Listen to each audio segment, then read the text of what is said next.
KC's Audio Vault. Nick Harmer from Cab For Cutie. October 16th, 2008. We've got Nick from Cab For Cutie. And you play Bass guitar. How long have you played bass guitar? For 15 years. What brought you to pick up the bass guitar? I'm a failed guitar player, actually. I played guitar for a number of years and then realized that all of my rad guitar lines were way better bass lines and pretty crappy guitar lines, actually. So I made a switch and haven't ever looked back, actually. How has this tour been going? A obvious question, but it must be pretty cool to be with Neil Young. Beyond pretty cool. I mean, it is an honor, and probably I don't even really have the words to describe it. I mean, it's certainly a highlight of our career, of my life.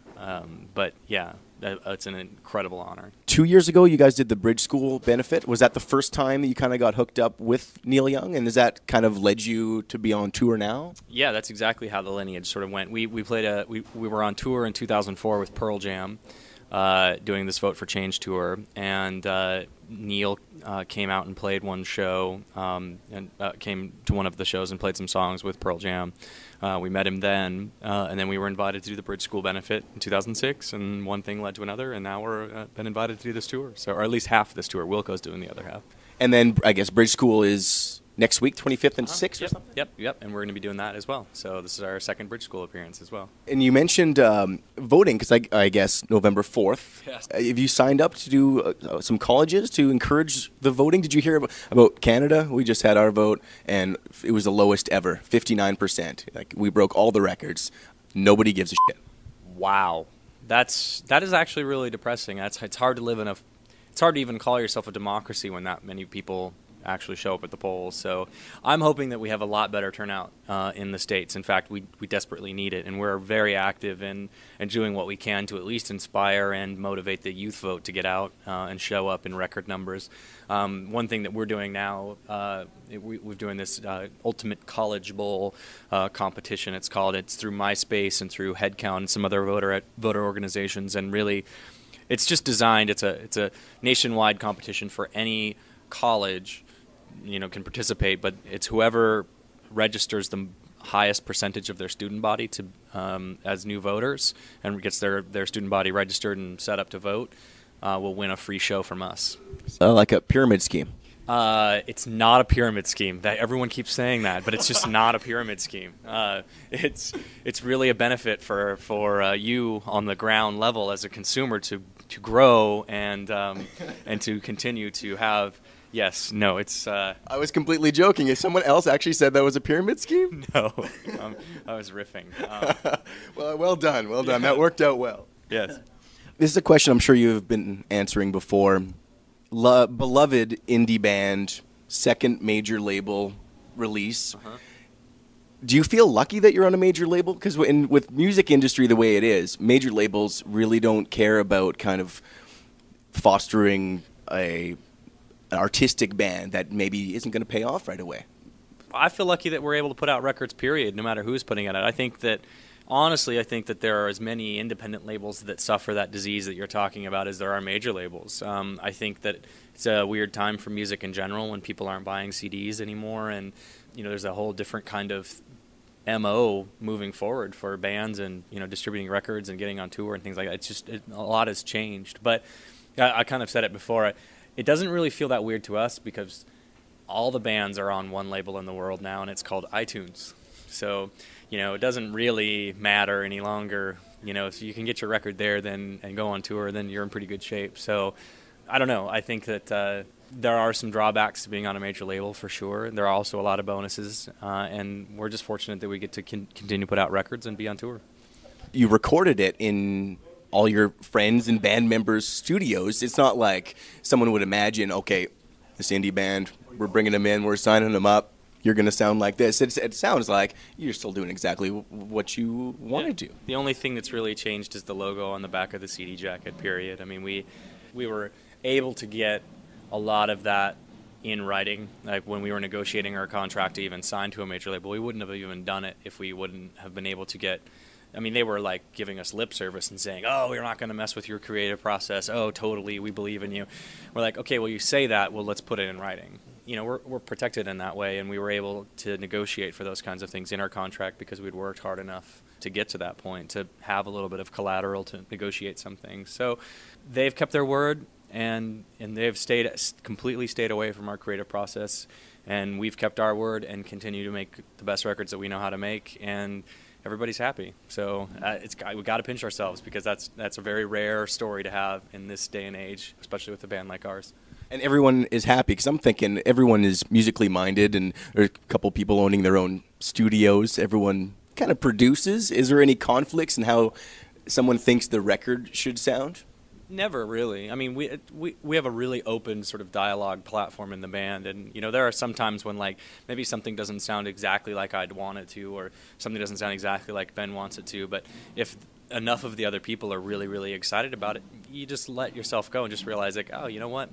I'm clearly in the minority here, so I'm just gonna not say anything about it and let it slide, you know. And I think that we just have an understanding in the band about that kind of stuff, and we've always had an understanding in the band. It's really kind of a secret to a lot of how we work. It's just us talking about things and really making sure that we're all in good places about it. And is everyone gearheads? You guys sticking with analog, or you got Pro Tools in there, or is it all tape?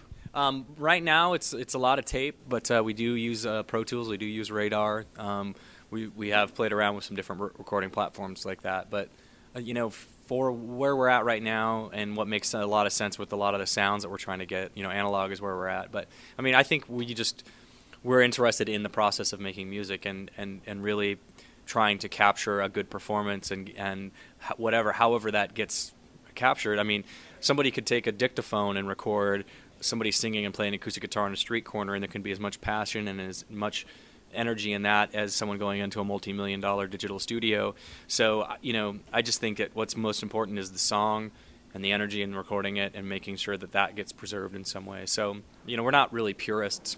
We just like that experience, you know, more than anything. It's got to grab you by the balls. Well, I mean, I guess that's a pretty masculine way of putting it. Yeah, I mean, sure. I don't think that women can really have that same statement. But, you know, I think that there needs to be something that makes you connect to it in some ways. And I don't know, whatever that is. It's just an undefinable quality about music and art in general. I mean, I think that there are some things that just, they stick with you, and you can't get them out of your head or out of your heart. And that's important. You know, we're looking to try and have those moments when we can.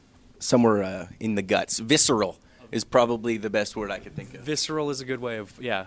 I mean, you could hope for so much as somebody that creates something, that you would inspire a reaction out of. The last thing I'd ever want to do is make something that someone is indifferent to. I'd rather make something that someone just hates with every fiber in their being, than just someone who's like, oh yeah, okay, that's boring, whatever. You know, like evoking a visceral response, whether it's one of joy or one of anger, is something to strive for. It's a process. It's never something that you have to do every time. It's just that, you know, you work towards that, and you know, maybe we'll get there. Maybe we've gotten there. I don't know. And kind of leaning back to being analog and something actually evoking a feeling with Neil Young. Talking to a friend yesterday, you speak to some people like a Joe Satriani guitar player, and then you got Neil Young. He could do a 2-note solo, and it means so much more than the deedly like whatever the hell the other guy's playing. It just depends on where it's coming from, you know. I think that less can be more in a lot of ways, but I think that as long as it's coming out of your heart, you know, and there's that reaction, I think that, yeah, you can.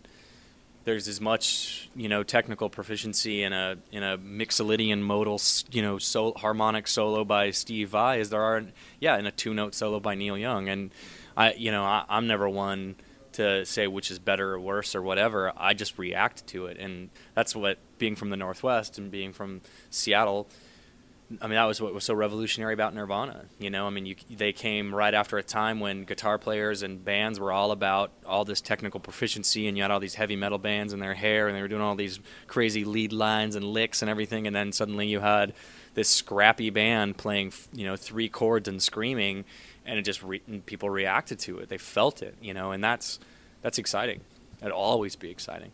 You mentioned less can be more, and it's funny because the lead single off the new album was nearly 9 minutes, 8 and a bit, and it got cut for radio almost right down the middle. How did you guys choose the single being like, this is the best foot forward, but, we can't give it to radio for that is 8 minutes long? Yeah, I mean, we knew that was going to be, I still think that I Will Possess Your Heart is the sort of best first introduction to this album. I mean, yeah, and I think it is because it is 9 minutes long. I think that it kind of really gets at the spirit of this album and a lot of what we were trying to accomplish sonically and otherwise.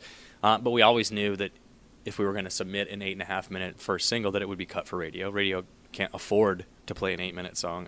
Unfortunately, that's what it really comes down to, is just selling advertising. And if you've got to get to commercial, of course that's not going to happen. But that's not a problem for us. Like, that's nothing new. We're not going to take some kind of artistic high road and be like, you can't edit our song, man. It's our art, and, that just sucks. It's like, no, this is the world we live in, and that's just part of it. So why get weird about it? I want the song to be on the radio in some fashion. So, yeah, edit it. Play it in some way. I'm proud of the song in all of its forms. So, that's fine with us. We didn't do it to try and burn bridges or be weird. We did it because we liked the song and we really feel like it's a good introduction to Narrow Stairs.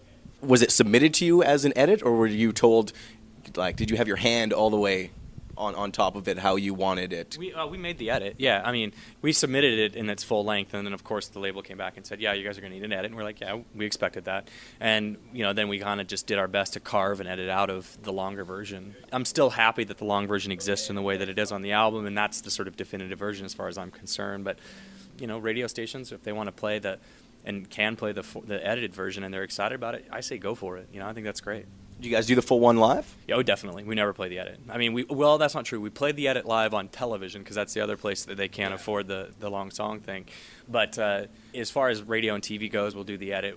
Now we're on to a different single, so we're not doing that edited version anymore. But live and on our own show, we'll always play the long version. Well, thanks for sitting and chatting with me. I appreciate it. Have fun at the show tonight. It's going to be amazing. All the interviews you want on iTunes and at Power97.com. Casey's Audio Vault. Casey Norman is Power 97's music director and can be heard every weekday from 2 till 6 in Winnipeg, Manitoba, Canada. Power 97 is Winnipeg's best rock.